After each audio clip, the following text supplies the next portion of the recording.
Listen, we need to talk about something real today.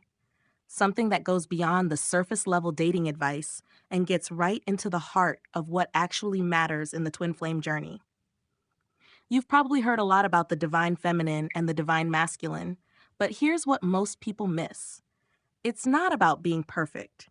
It's not about having your life completely figured out. It's about embodying certain qualities at a soul level that create an unmistakable recognition between you and your divine counterpart. The divine feminine isn't looking for someone who has all the answers. She's looking for someone who resonates with her on a frequency that goes beyond words, beyond appearances, beyond what you can put on a resume. When these traits are genuinely present in you, she doesn't just notice them, she feels them in her bones. It's like coming home to something she's always known but never quite found. So, what are these traits? What makes her soul recognize yours as the one she's been waiting for? Let's break this down in a way that actually makes sense and that you can work with in your daily life. First, you've got to have genuine emotional availability. This is where most people get it wrong. They think emotional availability means talking about your feelings all the time, or being vulnerable in some performative way. That's not it. Real emotional availability means you're not running from yourself. You've done enough inner work that you can sit with discomfort without immediately trying to fix it, escape it, or blame someone else for it. The divine feminine has spent a lot of time healing her own wounds and working through her own stuff. She's learned to feel her emotions fully without being controlled by them. When she encounters someone who's also done this work, there's an instant recognition. She can feel that you're not going to shut down when things get real. She knows you won't disappear when she shows you her authentic self. This doesn't mean you never struggle or that you've dealt with every issue perfectly. It means you're willing to stay present with whatever comes up. You don't need to have all your emotional baggage resolved, but you need to be actively working with it rather than shoving it down or pretending it doesn't exist. Think about it this way. When you can acknowledge your own pain, your own fears, your own insecurities, without making them someone else's problem, you create safety. And safety is everything to the divine feminine. She needs to know that the space between you two is sacred enough to hold the full truth of who you both are. Second, you need unwavering inner integrity. Integrity isn't just about not lying or cheating. It goes way deeper than that. It's about the alignment between what you say, what you think, and what you do. It's about keeping promises to yourself before you make them to anyone else. The divine feminine can sense when there's a disconnect between your words and your actions, even if she can't put her finger on exactly what's off. Here's the thing. When you live with integrity, you develop a certain kind of energy that's unmistakable. You're not trying to be someone you're not. You're not saying what you think people want to hear. You're operating from a core of truth that doesn't shift depending on who's in the room. This matters because the twin flame connection is built on truth. There's no hiding in this kind of relationship. Everything eventually comes to light.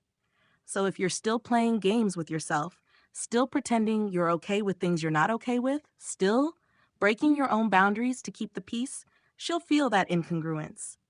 Living with integrity means making choices that honor your true self, even when it's hard. It means speaking up when something doesn't sit right with you. It means following through on your commitments, especially the ones you make to yourself. When you do this consistently, you build a foundation of trust that she can feel before you even speak. Third, you have to possess sacred masculine presence. Now, before you get confused, this isn't about being traditionally masculine or fitting some stereotype. Sacred masculine presence is about being grounded, centered, and clear. It's about knowing who you are and not needing external validation to confirm it. It's about being able to hold space without needing to control the outcome. The divine feminine is naturally flowing, intuitive, and changeable like water. She needs someone who can be the container for that energy without trying to stop it or redirect it. Think of yourself as a riverbank. You're steady and strong, but you're not trying to tell the river where to go. You're just there, solid and supportive. This presence comes from being connected to your own inner authority. You're not swayed by every opinion or criticism that comes your way. You've developed the ability to stay calm in the storm. When chaos erupts around you, you don't add to it. You become the calm center that others can orient around. This also means you're decisive without being controlling. You can make choices and stand by them while still remaining open to input. You're not rigid, but you're not wishy-washy either. There's a clarity to your energy that the divine feminine finds deeply attractive because it allows her to relax into her own feminine essence without having to be the one holding everything together. Fourth, you need spiritual awareness and openness. You don't need to be a meditation master or have some elaborate spiritual practice. But you do need to recognize that there's more to life than what we can see and touch. The divine feminine lives in a world of energy, intuition, and deeper meaning. If you're completely closed off to anything beyond the material world, there's going to be a disconnect. Spiritual awareness means being open to synchronicities, to the idea that things happen for reasons we might not immediately understand. It means recognizing that your twin flame journey is part of a bigger picture, a larger soul evolution that you're both participating in. This openness creates space for the magic of the connection to unfold. When you're too skeptical or too attached to only what's logical and provable, you miss the subtle signs and the deeper currents that guide twin flames toward each other. The divine feminine needs to know that you can meet her in that space where logic ends and knowing begins. You also need to respect her spiritual practices and beliefs, even if they're different from yours. Maybe she's into astrology, energy healing, or other practices that seem foreign to you. You don't have to adopt everything she believes, but you need to honor that these things matter to her and serve a purpose in her life. Fifth, you must have a healed relationship with your own feminine energy. Every person has both masculine and feminine energy within them, regardless of gender. If you're at war with your own feminine aspects, your intuition, your emotions, your receptivity, your creativity, the divine feminine will sense that internal conflict. How you treat the feminine within yourself is often how you'll treat the feminine outside of yourself. Healing this relationship means honoring your softer side without seeing it as weakness. It means valuing intuition as much as logic. It means allowing yourself to receive as well as give. A lot of people, especially those who identify strongly with masculine energy, have been taught to suppress or dismiss these qualities. That creates an internal split that prevents genuine union. When you've integrated both sides of yourself, you become whole. You're not looking for someone to complete you because you've already completed yourself. This is incredibly attractive to the divine feminine because she's not interested in being your missing piece. She wants to meet you as an equal, as someone who's done their own work and integrated their own shadow. This also means you've dealt with any mother wounds or negative programming around feminine energy. Maybe you grew up in an environment where feminine qualities were mocked or devalued. Maybe you witnessed unhealthy expressions of feminine energy and developed defenses against it. Whatever the case, you've worked through that enough to approach the feminine with respect and reverence rather than fear or resentment. Sixth, you have authentic purpose and direction. The divine feminine isn't looking for someone who has everything figured out, but she is looking for someone who's moving in a direction.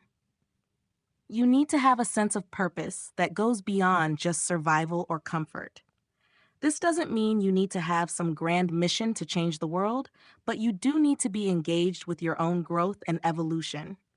When you're living with purpose, you have a certain magnetism. You're not desperate for the relationship to give your life meaning because you've already found meaning within yourself and in what you're contributing to the world. This takes pressure off the connection and allows it to be what it's meant to be. A partnership between two whole people rather than two people trying to complete each other. Your purpose also gives the divine feminine something to believe in and support. She wants to champion you, to see you succeed, to be part of something that matters. When you're just drifting through life without any real engagement, there's nothing for her to plug into. But when you're passionate about something, when you're working towards something that matters to you, she can feel that energy and it draws her in. This doesn't mean you need to have your career perfectly sorted or know exactly what you want to do for the rest of your life. It just means you're actively engaged with questions like, what matters to me? What am I here to learn? How do I want to grow? What impact do I want to have? When you're wrestling with these questions and taking action based on your answers, you're living with purpose. Seventh, you demonstrate unconditional love and acceptance. This is the big one. The divine feminine has spent her whole life being judged, being told she's too much or not enough, being asked to change herself to fit into boxes that were never meant for her. What she's really looking for is someone who can see all of her, the light and the shadow, the strength and the vulnerability, the beauty and the mess, and love her anyway. Unconditional love doesn't mean accepting harmful behavior or having no boundaries. It means loving the essence of who she is without needing her to be different. It means seeing her potential without making her feel like she's not good enough as she is right now. It means holding space for her growth without making your love conditional on that growth happening. This is only possible when you've learned to love yourself unconditionally first. If you're still at war with parts of yourself, still rejecting aspects of who you are, you won't be able to offer that full acceptance to someone else. But when you've made peace with your own contradictions and complexities, you can extend that same grace to another person. The divine feminine will test this, not consciously or manipulatively, but because she needs to know it's real. She'll show you parts of herself that she's afraid you'll reject. She'll be difficult or emotional or scared. And in those moments, your ability to stay present, to keep your heart open, to see beyond the surface behavior to the soul underneath, that's what confirms to her that you're really the one. So there you have it. These 7 traits aren't a checklist you complete, and then you're done. They're ongoing practices, ways of being that you develop over time. The beautiful thing about the twin flame journey is that it pushes you to become these things. Your divine counterpart acts as a mirror, reflecting back everything you need to work on and everything you've already mastered. Keep showing up for your own growth. Keep doing the work. Keep becoming more of who you really are at a soul level. When you do, the recognition between you and your divine feminine will be unmistakable. She'll know you, and you'll know her, in a way that goes beyond anything either of you has experienced before.